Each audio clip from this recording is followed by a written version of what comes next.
আবারও স্বাগত আনন্দ টিভি রাতের সংবাদে। শুরুতেই আন্তর্জাতিক সংবাদ।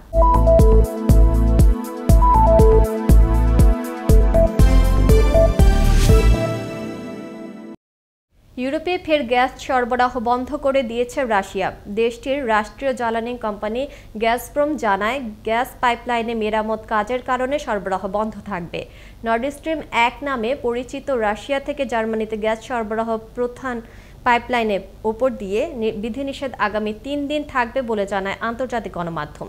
গেল 24 ফেব্রুয়ারি ইউক্রেনে হামলা চালায় রাশিয়া। তারপর থেকে রাশিয়ার উপর পশ্চিমা দেশগুলো নানা ধরনের নিষেধাজ্ঞা আনতে শুরু করে এবং এর পাল্টা জবাব হিসেবে রাশিয়া ইউরোপের বিভিন্ন দেশে গ্যাস সরবরাহ কমিয়ে দেয়। এদিকে রাশিয়া জ্বালানিকে অস্ত্র হিসেবে ব্যবহার করছে এমন অভিযোগ এনেছে ইউরোপের দেশগুলো।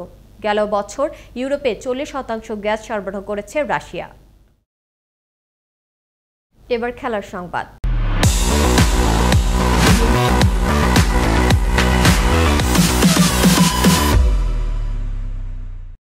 বড় হার দিয়ে এশিয়া কাপ মিশন শুরু করল বাংলাদেশ। মঙ্গলবার সন্ধ্যায় আরব আমিরাতের শারজাহ আন্তর্জাতিক ক্রিকেট স্টেডিয়ামে আফগানদের কাছে 7 উইকেটের হার মানতে হয় টিম টাইগারদের।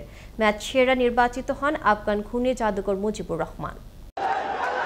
মঙ্গলবার সন্ধ্যার মৃদু বাতাসে হেলে দুলে ফুরফুরে মেজাজে মাঠে নামছেন নাইম শেখ আর এনামুল হক বিজয়। বিজয়দের মাঠে নামার আগেই জয় পেয়ে যায় বাংলাদেশ, আর তা টস ঘূর্ণির জয়। ব্যাটিংয়ের শুরুটা হয়েছে কেমন তা বলছে স্কোরবোর্ড যেমন, যেখানে প্রথম সারির 6 ব্যাটসম্যান নাইম, বিজয়, সাকিব, মুশফিক, আফিফ আর মাহমুদুল্লাহর 6 জন মিলে সামলেছেন 15 ওভার 4 বল তথা 94টা বল, যা মোকাবেলায় 6 জন মিলে সক্ষম হয়েছেন মোটে 4টা বাউন্ডারি আদায় করতে। আরও পরিষ্কার করে বললে ওই 6 জনের 3 জনই পাননি কোনো বাউন্ডারি দেখা।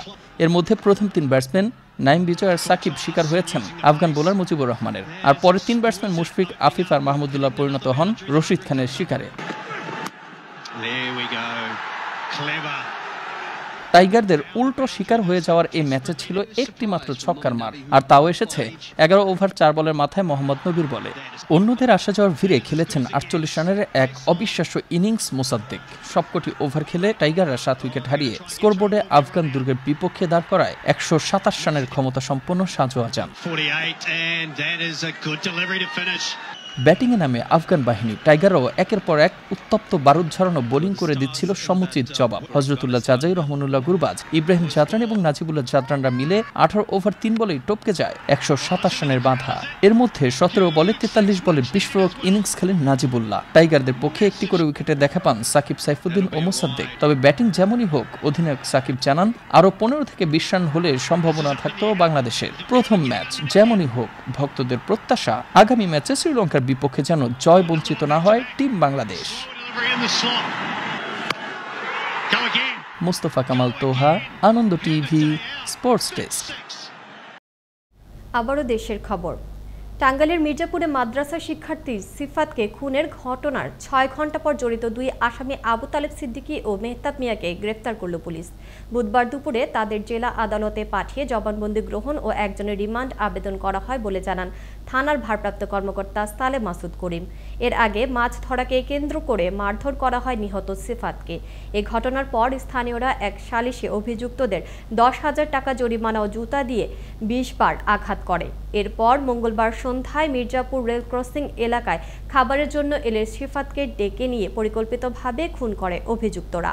মাদ্রাসার ছাত্র খুন মামলা রুজু হওয়ার 6 ঘন্টার মধ্যে মির্জাপুর থানা পুলিশ অত্র ঘটনার মূল রহস্য উদ্ঘাটন এবং ঘটনার সঙ্গে জড়িত 2 জন আসামিকে আমরা গ্রেপ্তার করি এবং প্রাথমিক তদন্তে আমরা যেটা জানতে পেরেছি যে পূর্বশত্রুতার জের ধরে একটি সংঘবদ্ধ গ্রুপ এই মাদ্রাসা ছাত্রকে হত্যা করেছে। বাগেরহাটে নির্মাণাধীন রামপাল কয়লা ভিত্তিক তাপবিদ্যুৎ কেন্দ্রের 340 কেজি তামার তার সহ একজনকে আটক করেছে খুলনা 3 আনসার ব্যাটালিয়ন রামপাল ক্যাম্পের সদস্যরা। গেল রাতে বিদ্যুৎ কেন্দ্রের সীমানার পাশের জঙ্গল থেকে তামার তার সহ তাকে আটক করা হয়। উদ্ধার করা দ্রব্যের আনুমানিক বাজার মূল্য 5,40,000 টাকা বলে জানিয়েছেন খুলনা 3 আনসার ব্যাটালিয়নের উপপরিচালক চন্দন দেবনাথ। সরকারি বিভিন্ন প্রকল্পের অর্থ আত্মসাৎ সহ নানান অনিয়ম ও দুর্নীতির অভিযোগে সিরাজগঞ্জের চৌহালী উপজেলার উমারপুর ইউপি চেয়ারম্যানের বিরুদ্ধে মানববন্ধন করেন ভুক্তভোগীরা। বুধবার সকালে শোলবাজার এলাকায় একই ইউনিয়নের সকল ইউপি সদস্য ও এলাকাবাসীর আয়োজনে ঘণ্টাব্যাপী এ মানববন্ধনে অংশ নেন বিভিন্ন শ্রেণী পেশার মানুষ। দেখছেন আনন্দ টিভি রাতের সংবাদ। নিচ্ছে আরও একটি বিরতির পর যা থাকছে। চট্টগ্রামের দুর্গম পাহাড়ি এলাকায় র্যাবের অভিযানে অস্ত্র তৈরির মূল কারিগর আটক, অস্ত্র ও অস্ত্র তৈরির সরঞ্জাম উদ্ধার। এবং ময়মনসিংহের ভালুকায় থানা পুলিশের অভিযানে অটোরিকশা ছিনতাইকারী চক্রের 5 সদস্য গ্রেপ্তার।